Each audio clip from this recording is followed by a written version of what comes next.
व्यासनाम समेतने तस्मात् विराट जायत ईहलदोषेणाविषाः देवाय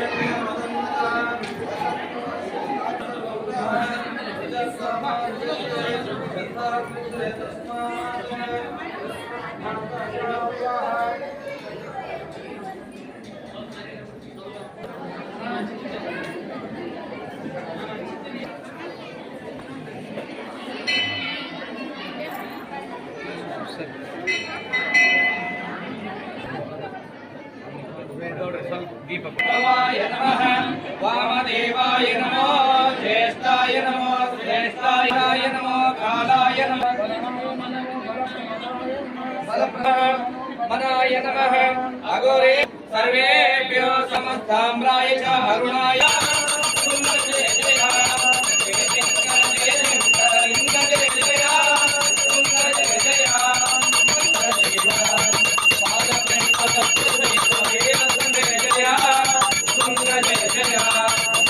आचार्य महाराज की प्रकाश महादेव सर्वांगस्य निरापर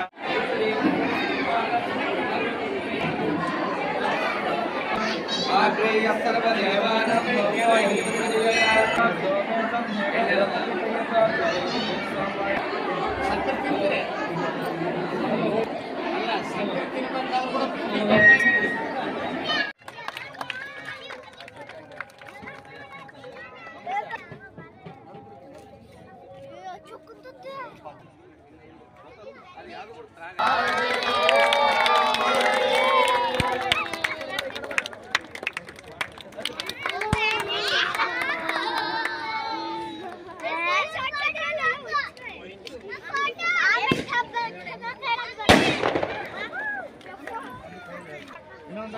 ಶಾಸಕರು ಬಂದ್ರು ಇನ್ನೊಂದು ಲಕ್ಷ ಎಲ್ಲ ರೂಪ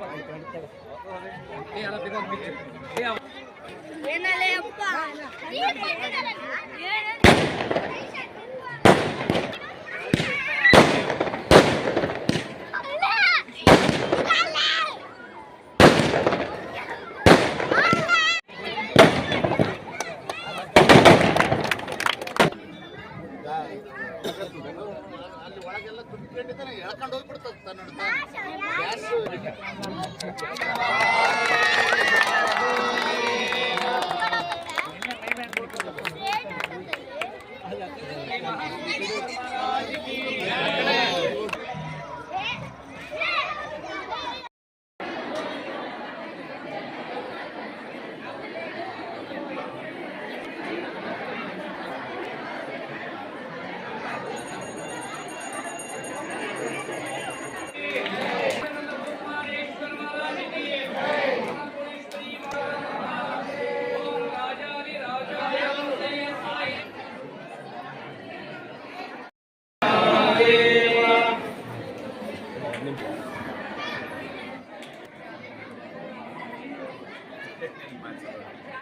ದೀಪ ಬೆಳೆಸ್ತಕ್ಕಂಥ ಒಂದು ಪದ್ಧತಿ ಪರಂಪರೆ ಅನಾದಿಕಾಲದಿಂದ ಬಂದಿದೆ.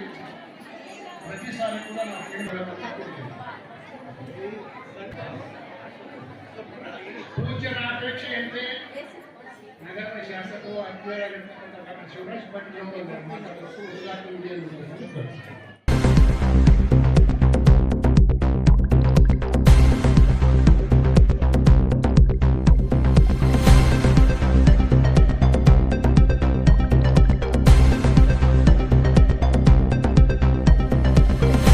ಇವತ್ತು ಈ ದೇವಸ್ಥಾನದ ಜೀರ್ಣೋದ್ಧಾರ ಕಾರ್ಯಕ್ರಮ ಇಷ್ಟು ಮಟ್ಟಿಗೆ ಬರಬೇಕಂದ್ರೆ ಟ್ರಸ್ಟ್ನವರ ಎಲ್ಲರ ಆಶೀರ್ವಾದ, ದೇವರ ಆಶೀರ್ವಾದವೂ ಇದೆ. ಇವತ್ತು ಇವರೆಲ್ಲರ ಸನ್ನಿಧಿಯಲ್ಲಿ ನಾನು ಹೇಳಲಿಕ್ಕೆ ಬಯಸ್ತೇನೆ, ಇವತ್ತು ಇನ್ನುಳಿದ ಏನು ಕಾಮಗಾರಿಗಳಿದೆ ಅದನ್ನು ಶುರು ಮಾಡಕ್ಕೆ ಈಗಲೇ ನಾನು ಆದೇಶ ಕೊಡ್ತೀನಿ ಅಂತ ಹೇಳಲಿಕ್ಕೆ ಬಯಸ್ತೇನೆ. ಆ ಕಡೆದು ಏನು ಇದೆ ತಾವೇನು ಮಾಡ್ಬೇಕಂತಿದ್ದೀರಿ ಅದನ್ನ ಪ್ಲಾನ್ ಕೊಟ್ರೆ ಸುತ್ತ ಮಾಡ್ಬೇಕನ್ನೋದು ಈಗ ಹೇಳಿದ್ದೀನಿ. ಇಂಜಿನಿಯರಿಂಗ್ ಬರಕ್ಕೆ ಅವ್ರಿಗೆ ಒಪ್ಸ್ತೀನಿ, ಅದೆಷ್ಟು ಕಾರ್ಯಕ್ರಮ ಇನ್ನೂ ಕಾಮಗಾರಿ ಇದೆ ಅದನ್ನು ಮುಗಿಸ್ಕೊಡಕ್ಕೆ ಹೇಳ್ತೀನಿ. ಎಲ್ಲರ ಆಶೀರ್ವಾದ ಇಲ್ಲ ಅಂತೇಳಿ ಕೇಳಿಕೊಂಡು ಕಾರ್ತಿಕ ಮಾಸದ ಕಾರ್ಯಕ್ರಮದಂತೆ ಎಲ್ಲ ಕಾರ್ಯಕ್ರಮನೂ ಈ ಗುಡಿಯಲ್ಲಿ ಅಚ್ಚುಕಟ್ಟಾಗಿ ನಡೀಲಿ ಎಲ್ಲ ಕಾರ್ಯಕ್ರಮಗಳಿಗೂ ನಾವು ಯಾವತ್ತೂ ಬೆನ್ನೆಲುಬಾಗಿತ್ತು ಅಂತ ಹೇಳಿ. ಈ ಶರೀರದಲ್ಲಿ ಎಷ್ಟು ಎಣ್ಣೆ ಹಾಕಿ ಕಳಿಸಿದ್ದಾನೆ, ಎಷ್ಟು ಬತ್ತಿ ಹಾಕಿ ಕಳಿಸಿದ್ದಾನೆ, ಎಷ್ಟು ಮಣ್ಣಿನ ಪ್ರಣತಿಗಳನ್ನ ಈ ದೇಹದಲ್ಲಿ ಅಡಗಿಸಿದ್ದಾನೆ. ಹುಟ್ಟಿದಾಗ ಹಚ್ಚಿರುವಂತಹ ಜ್ಯೋತಿ ಇವತ್ತಿನವರೆಗೆ ನನ್ನ ದೇಹದಲ್ಲಿ ಉರಿತಾ ಇದೆ. ನನ್ನ ಹೃದಯದಲ್ಲಿ ಪ್ರಾಣ ಅನ್ನುವಂತಹ ಜ್ಯೋತಿ ಉರಿತಾ ಇದೆ.